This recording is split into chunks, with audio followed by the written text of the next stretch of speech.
Madame, Monsieur, bonjour, ravi de vous retrouver pour le JT de ce jeudi 4 juillet. Nous nous intéresserons à la fin du taux bureau et au contrôle fiscal.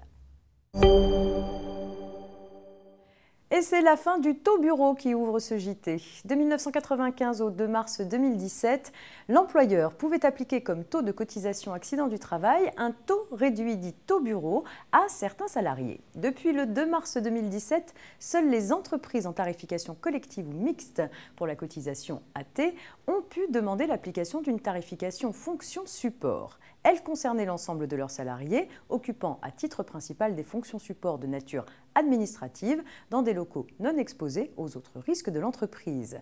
Une période transitoire avait été prévue jusqu'au 31 décembre 2019 puisque les demandes présentées avant le 2 mars 2017 continuent à relever des dispositions antérieures. Le GIP-MDS est revenu sur la fin du taux bureau au 31 décembre 2019 et sur le dispositif du taux fonction support.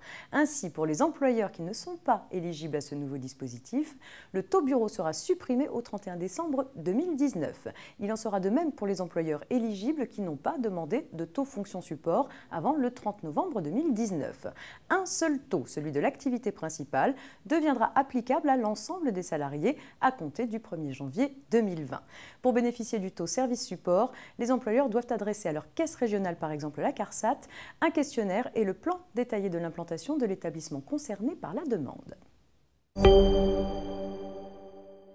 Contrôle fiscal à présent. Dans le cadre d'une procédure de rectification, l'administration doit informer le contribuable sur la teneur et l'origine des renseignements et documents obtenus auprès de tiers sur lesquels elle s'est appuyée pour motiver les rectifications.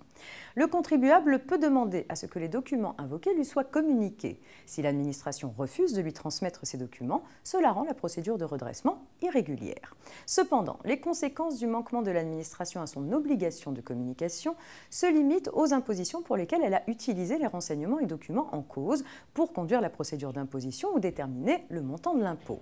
Il en va ainsi d'un contribuable ayant demandé communication des relevés bancaires d'un compte détenu auprès d'une banque et auquel seul le relevé du mois de janvier de l'année en cause a été transmis au lieu de ceux du premier trimestre obtenus de cette banque. Il ne peut revendiquer la décharge que des seules impositions pour lesquelles les documents ont servi et non pas de la totalité des impositions mises à sa charge. Fin de cette édition. Très bonne journée. Rendez-vous demain vendredi pour un dernier JT avant le week-end.